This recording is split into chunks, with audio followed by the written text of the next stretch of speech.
பட்டு இந்தா. நீ கொடுங்க, அப்பதான் உடைப்பேன். இங்க வா வா, இந்தா உட. கடலையை உடைச்சு போட்டுப்பா. கடலையை உட, இப்படிதான் உடைப்பாங்களாக்கு. இது கிளச்சி காட்டுன அப்பதான் அவன் இந்தா இதுல வந்து ஒன்னே சொல்லல என்னைய கொத்தோ. நல்ல கடலை எடுத்து அவனை உடைக்க சொல்லு. இந்தா உடைங்க உடைங்க, உட உடைச்சு பருப்பை டப்பால போடணும்.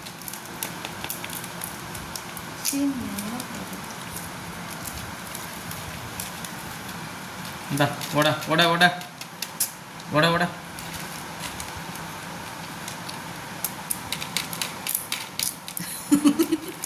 இதே கடலை உடைக்கிற லட்சணம். ஏண்டா டேய் குடுக்குதுல எடுத்துடா எடுத்துடா குடுக்குறேன். எடுத்துட்டா போ. இந்த இதை போய் எடுத்து கொடுப்போம். ஏ பத்தியா, அக்காவை எதுக்கிட்ட கடிக்க போற? ஏய் அடிக்காதீங்க, இப்ப எதுக்கு பறந்து போய் எப்படி கடிக்க போறியா? ஏய் ஏனே ஏய் பட்டே உள்ளதானே எடுத்துக்கிட்டு இருக்கேன். போடா அங்க போடா, அடிச்சிருவேன். இதுக்கே நாசமாகுற. ஏன்